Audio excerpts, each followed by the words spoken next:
Assalamualaikum warahmatullahi wabarakatuh. Selamat datang di channel As by Story. Jangan lupa like, komen, dan subscribe, serta aktifkan lonceng notifikasi agar tidak ketinggalan cerita menarik lainnya. Sekarang, mari kita mulai ceritanya. Linda Pov. Aduh, pusinglah kepala gue, kenapa tugas kuliah itu ribet banget sih? Enakan gak kerja sekalian, kata Linda menggerutu. Udahlah Linda, ojok menggerutu ae. Tugas lo itu masih banyak segunung. Kerjain sana, kata temannya bernama Carlos. Carlos yang cantiknya sedunia tapi, masih cantik kan gue. Lebih baik lo bantuin gue kerja daripada ngemil makanan gue mulu, bayar nih gue bukan traktir lo. Anggap aja ucapan terima kasih karena mau mementingkan kebosanan lu. Gue suruh lo datang ke sini buat kerja, bukan buat habisin makanan gue. Udah lo kerja, gue pantau. Sana-sana kerja, biar gak ngiler liat gue makan terus.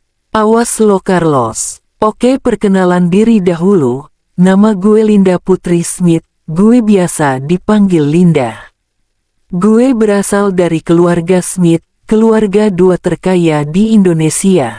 Walaupun gitu gue gak pernah sombong sama orang, palingan banyak kok yang deketin gue tapi, gue tahu mereka semua fake kecuali sahabat gue, Carlos ini. Gue berumur 22 tahun dan paling malas kalau kerja tugas kuliah. Gue punya satu adik perempuan dan seorang papa.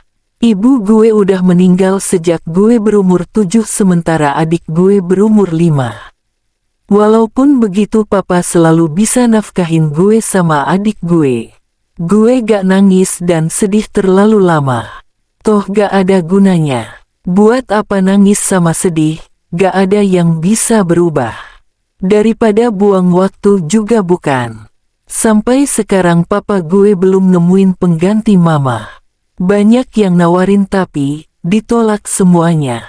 Gimana gak? Papa gue berumur 45 tahunan.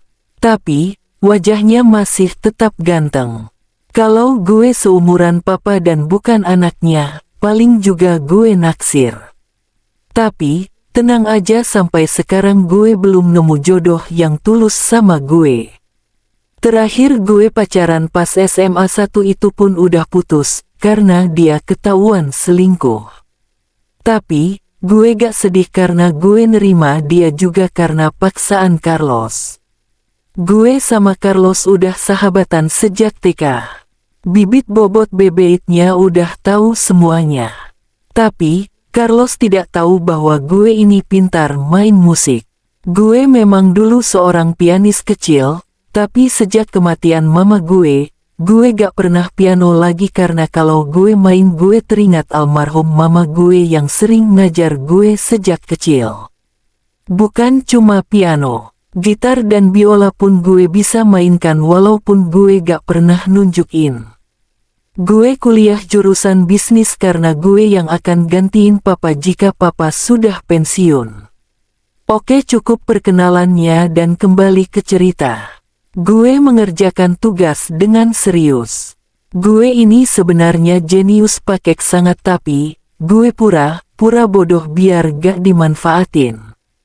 Carlos bantuin gue lah, gue pusing nih. Ya, cuma satu soal ya, yang lain kerja sendiri.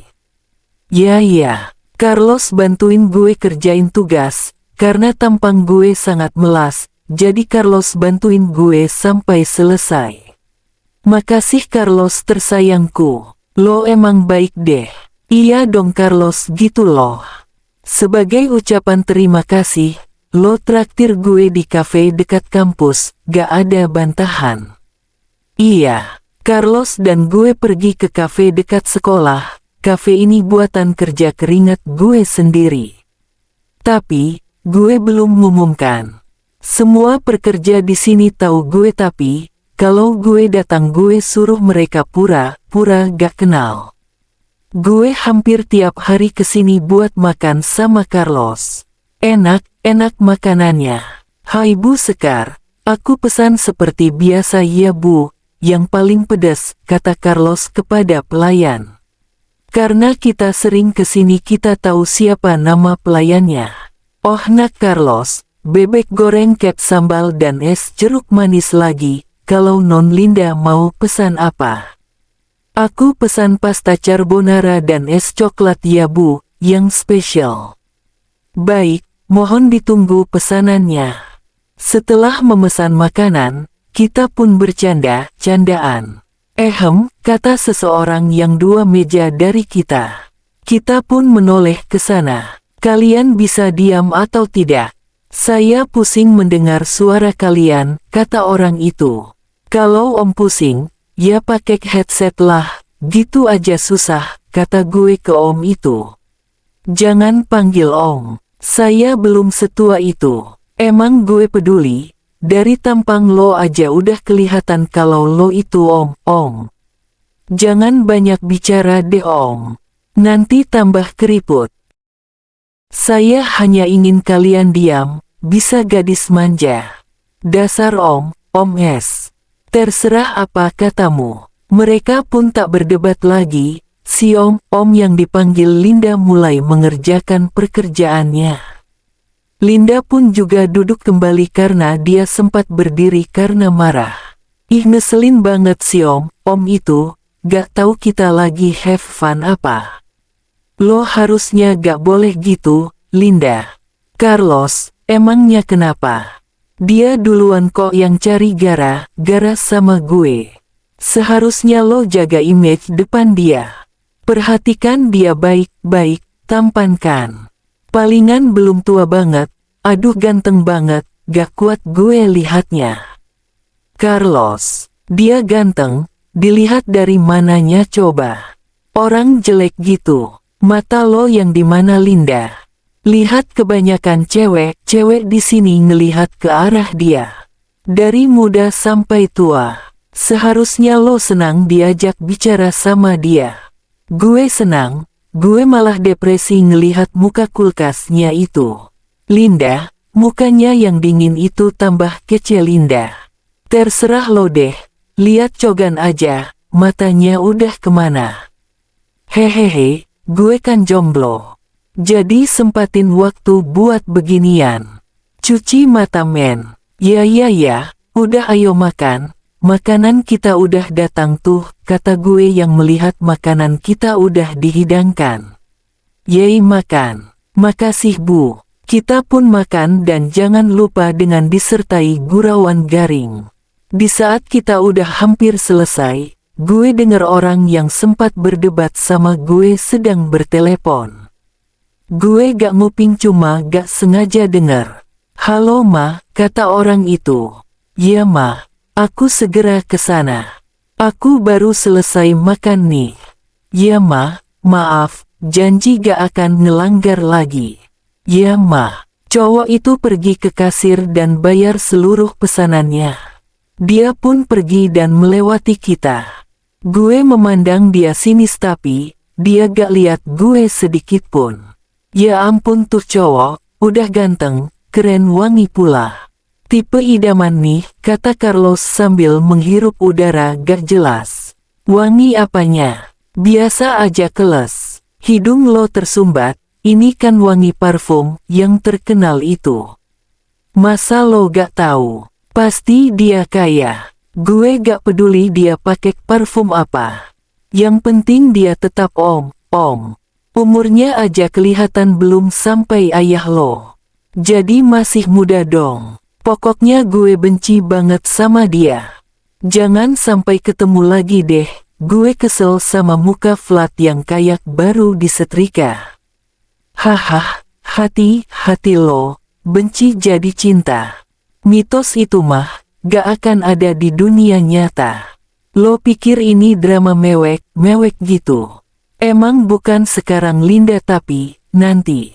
Tumben lo bijak, sialan lo. Gue baru baca buku kata bijak sih.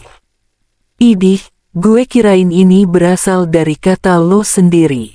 Ternyata cek, prihatin gue. Udah cepet bayar, gue udah selesai makan nih. Lo beneran traktir kan? Iya, gue ke kasir tapi, gue pura-pura bayar, secara ini kafe punya gue, buat apa gue bayar? Uang nanti jadi punya gue kok. Oh gue lupa kasih tahu, keluarga gue gak ada yang tahu, kalau gue punya kafe. Wah kakak jahat banget jadi kakak dan anak. Andrew Puff. Kenapa semua pengurangan bisa berkurang drastis, tanyaku pada diri sendiri. Aku menelepon sekretarisku untuk segera datang. Ya ada apa pak? Tanya sekretaris itu sambil suara didesah-desahkan. Mengapa penguangan pada bulan ini bisa berkurang? Bukankah saya telah mengirim sejumlah uang untuk perusahaan di sana? Maaf pak, saya tidak tahu tentang hal ini. Saya akan mencoba menghubungi ketua direktur di sana. Baik, kirimkan informasi secepat mungkin. Oh iya, bisakah Anda menggunakan pakaian yang lebih sopan? Ini kantor bukan klub malam, Anda mengerti?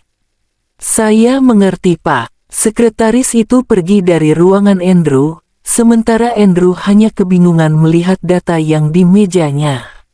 Sepertinya aku butuh sedikit refreshing. Andrew membereskan laporan dan memasukkannya ke dalam tas. Dia berjalan ke sekretarisnya. Mea, tolong kosongkan seluruh jadwal saya untuk hari ini, jangan hubungi saya jika tidak ada hal yang penting. Anda mengerti? Baik Pak, tapi bagaimana meeting yang dijanjikan bersama perusahaan Smith? Anda harus datang Pak. Batalkan semua itu. Saya tidak mau tahu, acara itu segera batal atau saya pecat Anda. Baik Pak, saya akan mencobanya. Andrew pergi ke mobil dan berjalan ke kafe yang memang terkenal enaknya. Dia pun segera memesan makanannya. Andrew jengah sama seluruh perempuan di sana, karena matanya seperti singa lapar. Oke, biar aku jelaskan siapa aku. Namaku adalah Andrew Wesselton. Aku bersama dari keluarga Wesselton, keluarga terkaya pertama di Indonesia. Udah bukan gosip lagi, di umurku yang berumur 27 tahun belum mendapat pasangan. Banyak yang menawariku menjadi pacarnya, tapi aku tolak semuanya. Sahabatku bernama Sean yang juga CEO udah jengah terhadap tingkahku yang membenci perempuan. Aku selalu dingin pada orang yang baru kutemui, khususnya perempuan.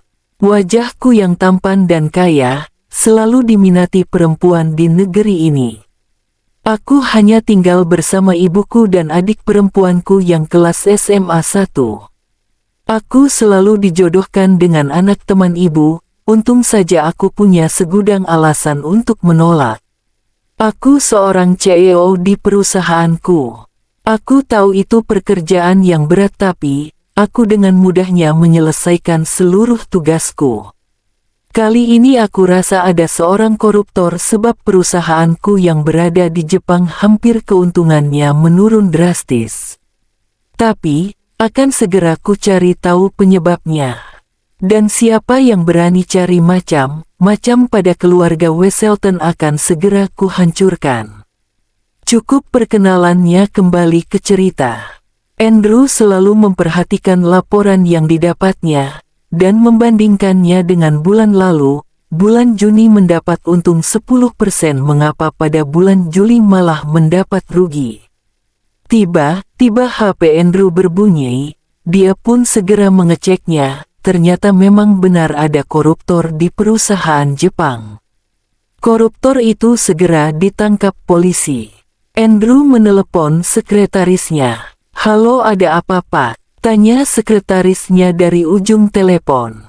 Mea, saya sudah mendapat informasi yang kau kirim. Sekarang jangan sampai ada media yang tahu tentang kabar ini. Baik Pak, di sana telah dijaga dengan pengawasan ketat. Bagus kalau begitu. Andrew menutup teleponnya. Andrew bisa menghela nafas sejenak. Tiba-tiba Andrew mendengar seluruh percakapan dua orang perempuan di depan dua meja darinya. Suaranya sangat keras hingga membuat Andrew tak bisa fokus bekerja. Kataku kepada mereka berdua.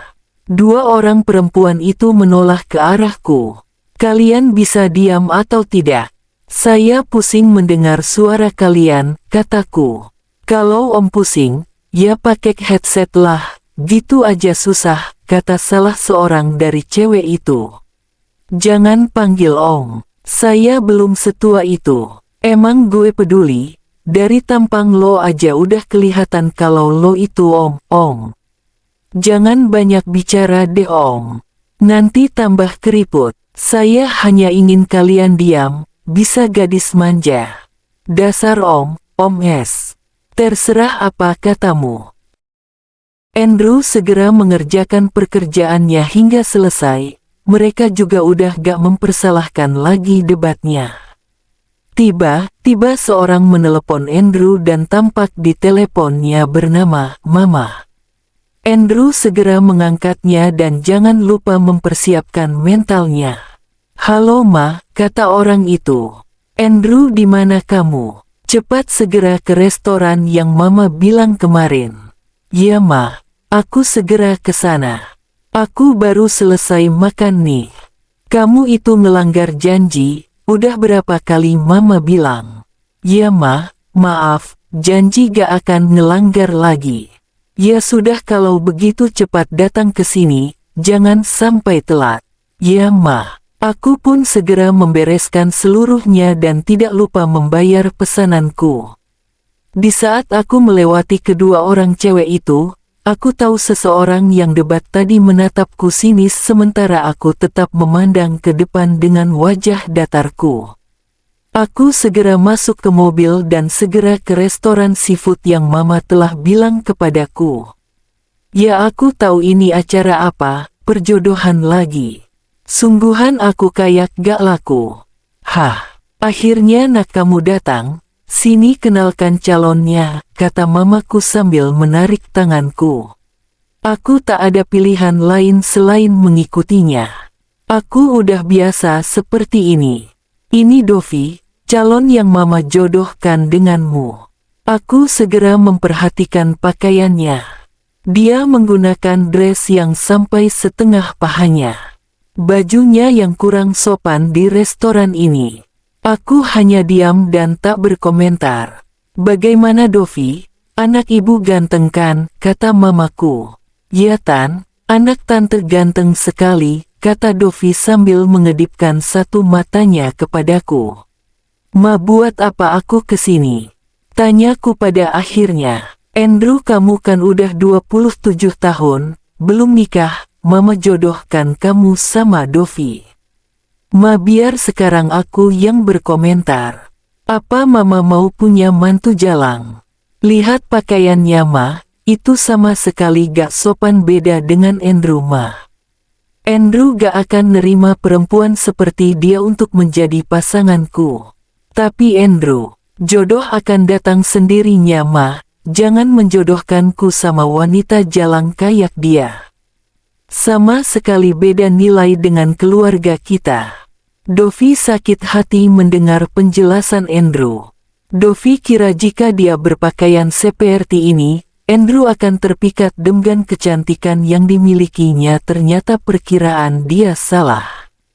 Andrew malah jijik sama dia, rumor itu benar. Kalau Andrew sangat membenci perempuan. Tante Dovi pergi dulu, kata Dovi sambil pergi dari restoran tersebut. Setelah Dovi hilang dari pandangan. Ma, kan aku udah bilang jangan jodohkan aku sama anak teman Mama. Mama tahu kan semua cewek yang Mama jodohkan ke aku, itu persis seperti jalang. Andrew gak mau Ma. Andrew bisa cari pasangan Andrew sendiri. Tapi sampai kapan nak? Mama semakin tua, Mama ingin melihat kamu menikah. Nanti Ma, Andrew yakin bisa dapetin cewek yang cocok sama Andrew. Mama tenang saja. Baik nak, silahkan lanjut kerjanya. Andrew melanjutkan kerjanya di restoran itu. Kadang dia berbicara sama mamanya. Yaitu baru permulaan jalan cerita hidup Andrew yang selalu dijodohkan dengan anak teman mama dan sampai seterusnya akan selalu begini.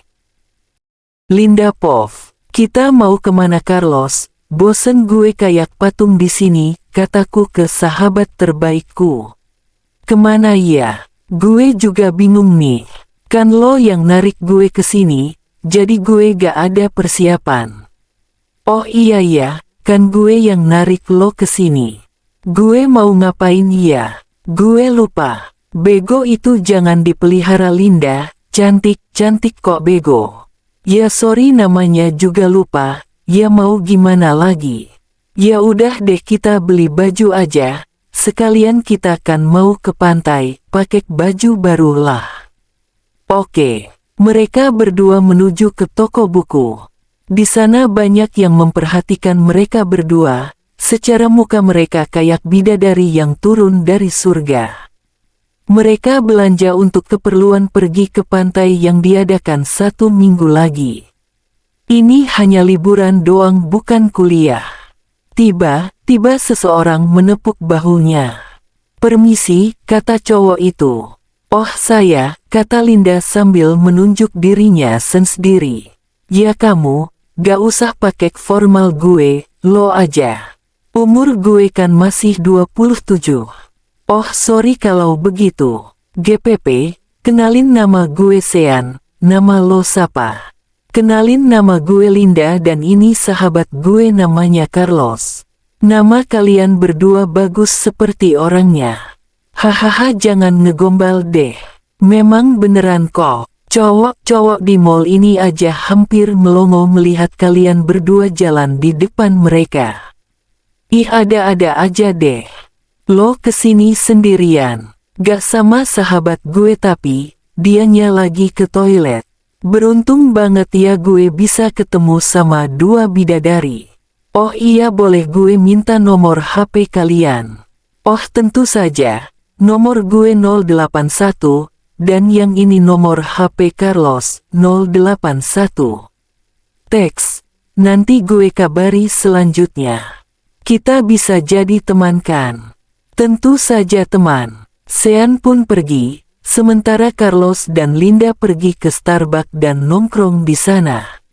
Ya ampun tuh cowok hot banget ya. Gila sampai meleleh gue. Kok menurut gue biasa aja ya? Lah lo kan emang gak pernah komentar tentang cowok. Tapi, masih tampanan yang tadi sih, yang lo debat sama dia.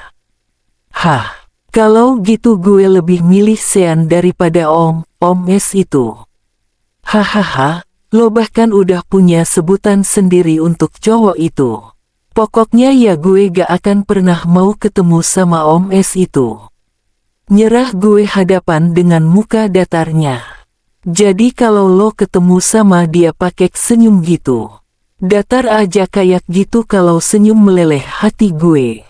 Kagak usah lebay ya Carlos. Tuh Om S kagak punya hati, gak mungkin senyum, senyum kecil aja impossible banget. Segitu bencinya ya lo sama cowok itu.